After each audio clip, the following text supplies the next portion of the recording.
Bienvenue dans notre chaîne Nationwide Television. C'est bel et bien moi, votre humble servante, Ruth Assoumani, Good Life 3D, mère centrale, l'animal de la presse, Madame Enessie qui est Zambrota. Bande konanga so bomoi na bimi vraiment moi rapidement, c'est par rapport à Bablo que c'est passé. C'est comme s'il y a deux fois, les gens ne comprennent rien. Ils appellent Bablo mon sens boy, Bablo mon sens boy. Mais aujourd'hui, nous allons parler sur les dossiers de Eric Mandala. Eric Mandala, la tortue, oh lelo a commis objet moroboy, il y a moquerie, objet moroboy que batu bazeli yango ba view, batu bazo blasphème pona luka koloba mabe pona Eric Mandala parce que c'est un trafiquant de drogue d'après Oyo. Et ils ont dit au moment où Titolo Baboué procès dans Bakatiangote. Mais aujourd'hui, je ne resterai pas au milieu du village, mais je vais essayer de faire comprendre les gens comment est-ce que les choses se déroulent. Eric Mandala, la tortue, Obiso Soutoyebi.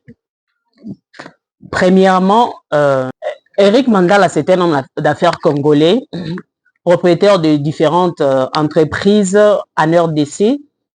Il est entrepreneur. Il joue aussi un très grand rôle dans l'industrie musicale du Congo. Il soutient les musiciens parce que lui-même, c'est un producteur, compositeur, visionneur et puis un grand voyageur et puis les co-fondateurs des Spirit Traveler. C'est un groupe électro-tribal. C'est ça en bref qui est Eric Mandala. Eric Mandala, baemba trop na banzembu nangi kana loba po bato bo comprendre que tant besoin na ba critique il faut boyeba mutuni obo sala ba critique. Eric Mandala bakangi entre parenthèses aza trafiquant de drogue.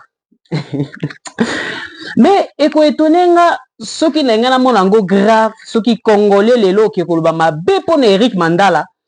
Ce qu'Eric Mandala dans ça, la trafic, il y a ba rein, il y a ba organe, il y a batou.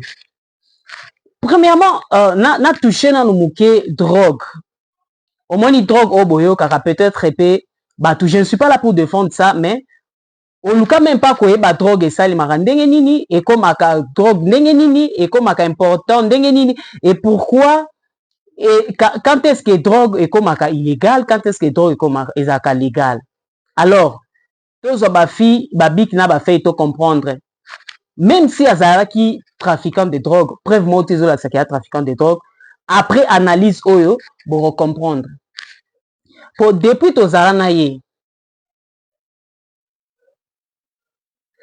Depuis to zara ye, nanu boyo kate ke no bakanga ye drogue. Alors, place nous na simba après, mais nangina expliquer bino bo babik na ba fait pour comprendre comment est-ce que drogue fonctionne.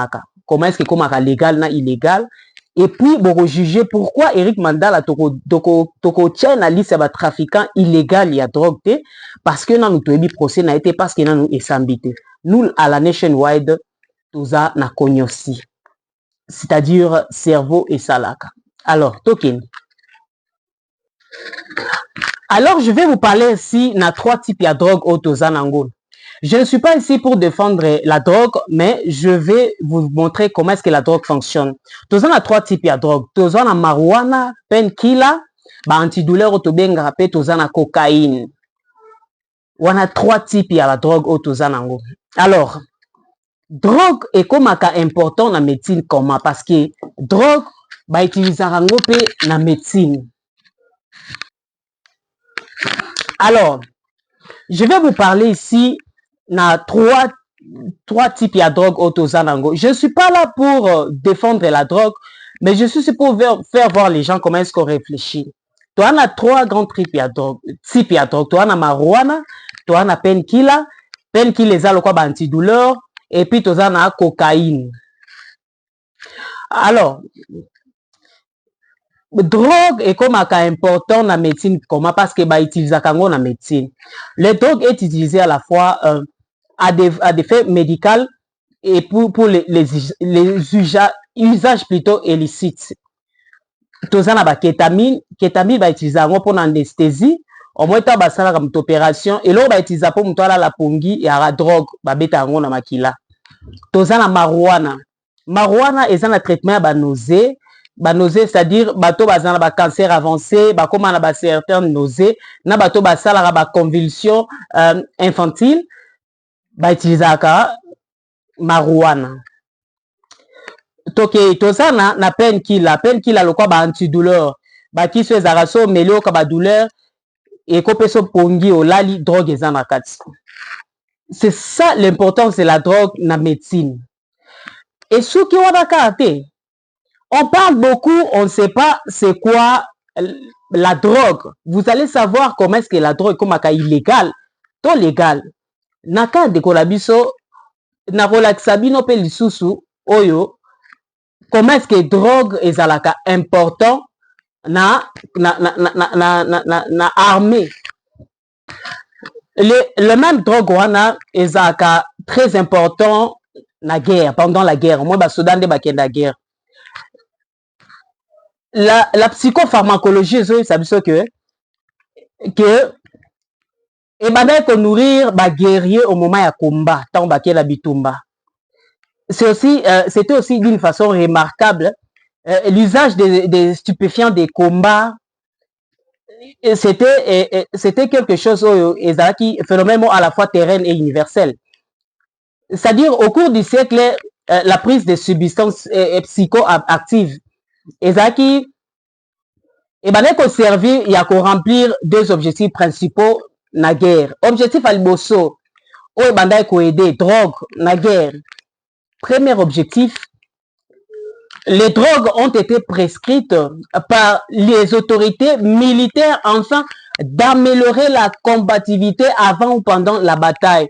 Des stimulants comme totanga stimulant le quoi amphétamine ou cocaïne ont été fournis pour améliorer la performance des soldats au combat. Améliorant l'endurance, la puissance physique en rendant l'esprit plus alerte et en rehaussant le normal des troupes. Des stimulants ont permis aussi à des déclivements à de force. C'est-à-dire que ça raconte na basoda tant baké na guerre. Second ba drogue bando sanini na guerre. Après le combat, vous allez voir que soldats vous voyez sédatifs le quoi alcool marijuana ou bien sopacé ont été administrés pour soigner ou prévenir les effets de la guerre sur le psychisme humain. Muto kebi tumba souffrir a kembi masasi trouble repérer ba drogue wana po et ça y est courage. Je vous parle comme une fille d'un militaire. Mon fils fut un militaire que son âme repose en paix. Papa Kibundi la Soumani. Nayebi qu'est-ce qui s'est passé na ba drogue. Je ne suis pas ici pour défendre la drogue, mais nous tout ça rabison surtout analyse ndenge mon côté. Alors, je vais maintenant vous faire voir comment est-ce que drogue est comme analyse et comme illégal. Alors, la plupart de gouvernements drogue illégale par les biais de la législation, c'est-à-dire la production et la distribution de la drogue sans licence sont illégales. C'est-à-dire quoi? Sauter la drogue aux gens la licence T, utilisation nango barokangayo. Le pharmacologue bato fabrica kisi bazan la licence. Et comme c'est illégal ceux qui ont la licence T. Il y a un médicament musu ezan la drogue. C'est pourquoi to ki ta toro jugé mutute pour bakangi Eric Mandala. Bon, effet liboso to ba ke barokanga parce que ezan na mikanda te ezan illégal. Oui, bakokanga. Mais on ne sait pas déterminer il est arrêté illégalement. On ne sait pas parce que nous avons évité ceux qui va juger. Pourquoi il portait ça? C'était légal ou illégal? Vous voyez? Vous allez voir, certains gouvernements ont essayé d'éliminer la toxicomanie et de mettre fin à l'approvisionnement en drogue par le biais des politiques. C'est-à-dire quoi? Contrôle la drogue, cependant que ces efforts ont été largement effectués. Bunda, komisango, banda kokanga et simbara te. Sikoyo token à côté, par exemple, il y a discrimination. Certains défenseurs soutiennent que l'interdiction des drogues fait du trafic, c'est une activité lucrative, ce qui conduit à des activités criminelles. Donc c'est-à-dire ce beau serré beau kanga batu na ba drogue au moins na ezo maisa to ya criminalité na mboka au moins ba avocat ebele ba défenseur ya loi ebele ba lobaka ce crime comme makasa moki c'est parce que bazo pekisa drogue. Vous allez comprendre pourquoi. Et là ko ba pekisa yo nde mutu akendaka. Mais ce botiki à la portée de tout le monde mutu sa message nango et rosa nango pe na fêté. To pe ce exemple le quoi bana baliaka te. Bamesana biloko te soko memi bango quelque part bako peso soni parce que bako situka biloko baliaka bamona biloko tout le temps te o même pas ba humilier ba yo so soni parce que biloko za rapporter na bango te mais mwana oyo biloko za rapporter na e ato memi wapi alenga na ete yango batami beko mususu ba avocat ba lawyer mususu ba loba que côté le la drogue eza mabe il faut ba chango ezala légal et que mutunyo surtout azana e na porté nango ozomona mutunyo surtout amela na e drogue. Vous voyez ça mutunyo surtout aza na facilité ya kosomba ba pesa e baloba nini ba mode d'utilisation mais tant bozo kanga yango bozo pousser que bato bano sala ngo illégal pe crime comme makasi na mboka. Alors conséquences sociales et économiques. L'illégalité des drogues peut avoir les conséquences économiques pour les utilisateurs. Par exemple, les drogues peuvent être coupées par les adultérants, ce qui augmente les risques de surdose. Ce qui va toi sont drogue ya kobatama. Ya ngono mona ba surdose et ça il m'a dit to benga ba overdose en anglais ou bien ba overdose. C'est parce que eza illégal. Il y a une conséquence sociale. C'est pourquoi tant bakangara mutu na drogue, basambi saka eba eza légal ou illégal. Drogue so eza contrôlé, c'est comme si tout le monde a appelé na bakisi, bapé saka mutu apé comprimé médecin, apé drogue, apé kisi plutôt abi mais là deux comprimés na tongo na midi na pokwa. Eza drogue, ce qu'on contrôlé en côté est comme overdose au koufi. Alors c'est pourquoi toko eba un peu ko solo là na comprendre que to comprendre biso nyonso ba effet négatif et positif il y a drogue et après toko eba ce ko comprendre moyen to juger de qu'on a biso Eric te sans pour autant to yeba quelle est la position oye azanango ya drogue. Il peut faire ba trafic ya ba drogue mais azana ye aosalango légalement pour il faut akende côté que là tu as défense force il y a défense to à quel côté qui est là tu y a comment dirais-je tu as médecine mais c'est dans l'état de babisa biso que sa position au lieu de banda kolo bla bla bla. Cette affaire de drogue oh il y a Eric Mandala est-ce que bomi tout nate est-ce que yemo konde muto akenda romelango pour jusqu'à preuve du contraire preuve motezo la Eric Mandala za trafiquant à drogue pour depuis to zala na ye quand les gens de toyo qui est pour bakangi na drogue de bino nyonso tout ba chroniqueur na binemi na ba fan na banana bato ya lesa bokola d'ailleurs place musuna aussi après mais sauf que bino tout bato nyonso tout na réseau boye botelemi bozoloba bomemi makambo bozo tiola monde na kati ya bato nyonso tout wana moi je ne défends pas Eric Mandala nalia ke pa na été akabelaka nga te apesa nga te mais je parle le fait oyo namoni que même parfois que to raisonner bien te to raisonner terre à terre non exemple ndete asango nayokisa bino na vidéo na ye boyoka comme ça nakoya na expliquer bino oyo ya sali soni ke na réflexion na ye topesaka ye respect tosepelaka na ndenge asalaka soi-disant cerveau fonctionnaka mais ba raisonnement ya bo irréfléchi c'est vraiment mawa mingi bozi anache la bino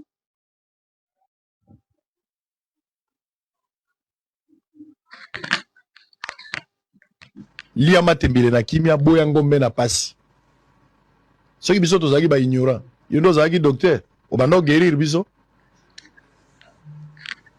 c'est l'entrepreneur influenceur tout ça bolingi via kimia te ko wela to suki wap virtuel matalana mbodi est-ce que ngala lobi eloko na lo est-ce que la tangi komba mutu ko benga ngape na téléphone te na tangi pe komba mutu te mais mwana mobali okomoteka fufu ya pembe na saki na libanda ya mboka awa te boko za ngai te biso lia matembele na kimia to boyi ngombe na pasi vi apprécier za te nzamba bongisi mutu na eloko na ye omoni siko makambo ndenge suki biso ba ignorant to tikali docteur aza okanga ben biso nyonso toyoki nga aliaki pe Eric Mandala te afutaka nga te tamusu mpe tosolola te mais exemple ya sango na intervention ya sango oyo natieli bino namoni yango eza elomo ya litio irréfléchi ouvertement comme ça na papa sango nazaleki no na musala oyo par rapport nazaleki no par rapport na kuti oke ya succès oyo oza nango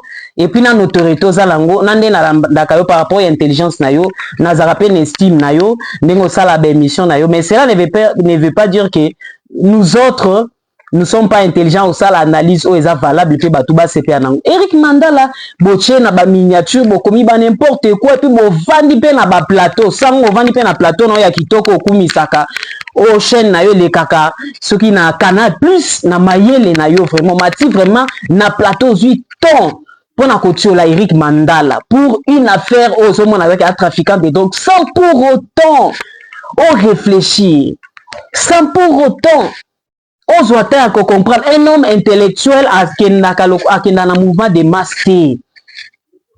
Donc, on ne peut pas te belé. Na yebisa ki bino, na uso expliquer bino. To ça la rango na bakisi, to ça la ka drogue, na mambwe belé ba usage belé. Et puis Eric Mandala ndenge zawana, to koyeba sort na ye soki gouvernement espagnol bakati likambu na ye par rapport ya défense ya drogue ya memi bomoni Eric Mandala zo mela drogue ngo boyebi azo memango pourquoi et sali soni na moni ba conducteur musu bon ba musu ko to comprendre bango pe ils peuvent aussi venir balobi n'importe quoi mais pas bato to zara to considérer que baza ba rôle modèle ndeti basango oza parmi bato peut-être nga na respectaka na za peine estime mais ces derniers temps oza na ba délire trop ce qui n'est pas bien. Et ça, nous autres, nous ne plairons pas parce que nous n'avons pas de larmes. Nous en avons. Mais nous ne plairons pas parce que nous ne voulons pas faire tomber les gens qui nous font confiance. Les gens qui croient en nous. C'est ça. Deux fois dans la vie, il faut qu'on ait une charge mema. Parce que moindre erreur, on peut déraper toute une population. On peut déraper bateau belé. Laissez les autres mais maman na ba mouvement ba ça ba analyse moko banal bidon mais pas toi papa sango ça fait la honte. Namoni pe lisusu namona ki vidéo mususu oyo papa na biso apôtre Dalo oyo apesaki message pour ndeko na biso Eric Mandala pe akobima na prison akobima bino ba fiti akobima batu basali yango ba analyse ba oui n'importe quoi comment peuple congolais jusqu'à quand réflexion na biso ko zala trop bas jusqu'à quand faut pousser la réflexion na biso musika notre apôtre que je salue que j'ai beaucoup de respect alobi ke na mone na none Dangote ya République démocratique au futur Dangote. Cela veut dire quoi? Vous savez que l'élévation a toujours été suivie par la souffrance, par les brisements. Cela ne veut pas dire qu'il y a revivre qu'à rose. Totalement dit à Jésus-Christ lui-même avant d'être couronné. Et si qu'avant d'en père naïe na l'Hollandais bavandouana papa, vous savez combien de souffrances Jésus-Christ a monaki? Agno kwa mi côté à kotambola, babomie, bachudie mikonga. Bakundi, troisième jour à la mouki à Kevin n'est pas père. Chemin à souffrance, chemin à élévation, chemin mindondo trop. Et là, c'est que nous avons na grandeur. Je vous mets en défi. Vidonyo surtout au blelo bolobi boche Eric Mandala ba miniature boko za la dessus parce que kobi mané na prison moni prophétie oyo ba ebi c'est pas Moussa Nzambe Dalo bo mo ndenga o mata. Il est millionnaire, il a beaucoup d'argent, il aura beaucoup plus d'argent. kobima na ye na prison ndenga, et puis c'est pour bientôt. Alors c'est un peu ça, exactement mawa na ba analyse, exactement mawa na mutazui temps na ye avant na plateau ya TV, la télé, plateau ya kitoko, ba caméra evandi ebele, soit disant mutu mbongo, mutu alonga nzala, mais azoya ko dégager ba réflexion ya litio. Papa Sango, tu as fait la honte. Ya ba baka kosana ko kufa ye ba balingaka yo. Même si il est dans la pratique d'un trafic à drogue. Mais c'est pas de la sorte que tu peux juger. C'est pas de la sorte que Okolo Eric Mandala. C'est pas de la sorte. Et aux autres, ya fiti. Minoti avant Boya, beaucoup Eric Mandala. Des fois, nous devons respecter les gars qui ont vécu. Boya, beaucoup Bango. Moi d'ailleurs, je suis pas jalouse de qui que ce soit. Parce que même Eric Mandala, mais moi je soutiens les valeurs congolaises. Je soutiens les gens oyo bazolongola batu na ba souffrance. Ce que Eric Mandala a aidé batu congolais moko boye eza loko a aidé penga. Et pourquoi je dois souhaiter malheur na ye? Un père de famille qui a des enfants dans la bateau bataille la raille. Il faut ya ko humilier. Bateau ba yiba ka na ba gouvernement bazoyiba bosala ba biloko. Na mutu azo kata batu maboko. Na mutu oyo azo sala ba trafic ya ba rein. Différence eza nini? Différence eza nini? Pour les lots bo juger bo ba n'importe quoi sur Eric Mandala. Eza passe pe mawa. Mais to sambela kaka ndeko na biso Eric Mandala akobima. Et puis bilo batu boyo sala ba campagne pour na ko déstabiliser vie na ye, qui ne risque rien à rien dans la vie, ba français ba loba, il risque sa vie. Et puis to yeba le vrai ou soit la vraie cause il y a arrestation na ye, ce ka bakati procès. Pourquoi vous vous agitez? Pourquoi vous vous précipitez? Nani ndeko na biso fera yemba mutu alali pongi bino bosaide ya matanga bobi akufi. Bokomi ko saboter, bokomi ko finga. C'est vraiment regrettable. C'est vraiment regrettable na communauté oya boye. Oh peut-être biso faut soutenir ndeko na biso, il faut to sala botota quand même c'est encourager. Nazana ndeko na nga bofe na nga moralo baka Eric Atompa baka nga pour mes enfants c'est boy na ke ko kata lion na panza mu no na binisa mbongo eza na kati na osalango. Ça dit que des fois dans la vie qui ne risque rien n'a rien. Peut-être en osalango po asunga bino batu bolanda na sima o bino bo maté na ba miniature. Boyi biango te. Mais procès wana toko yeba yango soki l'état espagnol bakati makambo nde toko yeba position ya ndeko na biso Eric Mandala. Mais jusque là ne vous agitez pas. Soyez tous à la uni, tous à la peine à bolingo pour que Congo na biso ekende liboso. Bato bazo sunga bato ba entrepreneur bato ba osap. Bino bobi combien bato basala mabe na Congo wana. Pour le Eric Mandala beaucoup Misaël aura remis papier na réseau pour nous solo ba n'importe quoi sur ye. Pour nous solo na ko ganga. Bino boyi banani ba Che Guevara. Boyi bato ba cartel ya minene. Ou peut-être lelo oyo bo bana ko ba n'importe quoi sur Eric Mandala. Et ça regrettable. Alors naebi que tokozonga lisusu to pesa sous analyse. Pour biso a ezana ngokaka cognosti na spontanéité. Na pesi vraiment ba remerciement nga makasi na madame Judith Kaba maman Mapango Motema cœur bloqué ya Gucci Pamala Mokili Mbongo avec maman Judith Kaba elle a promis, elle a accompli. Et pas naie so bo supporter succès on a été en tout cas bo changer ka bamboka oya bien zara ke bo senga nzambe liwa bo kende na bino parce que avec elle na Gucci Pamala vous allez m'écrire mes salutations au kende pa ya Sandra Kouli maman sociale maman ya bana Sandra Kouli bisiko zali bambote na yo mingi Et mutu nanga penza otozaka na même morale, hein? Konyosti nanga penza héritier immatile à l'expression de l'esprit. L'expression de l'esprit. Ngana tozaka pe na diapason moko parce que tu réfléchissaka ndenge moko.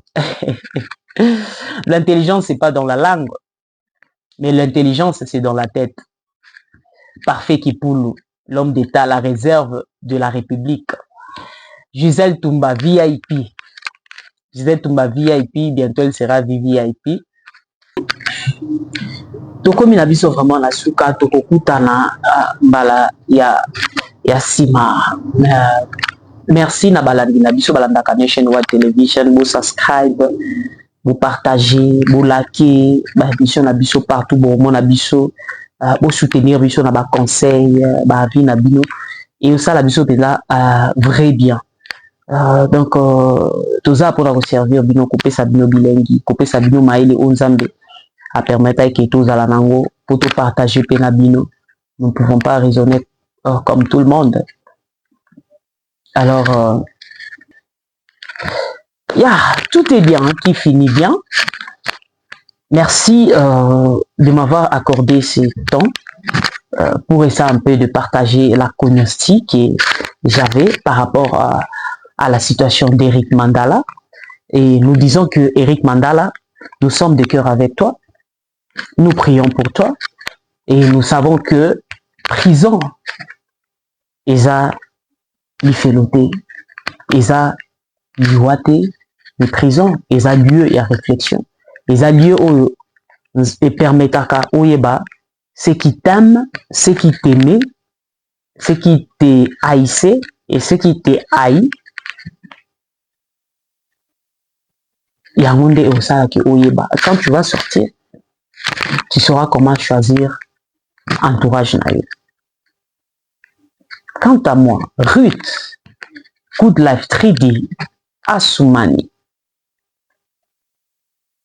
la patronne du Good Life 3D Business, Madame Enessi, l'animal de la presse et qui est Zambrota. Je vous dis merci et à la prochaine.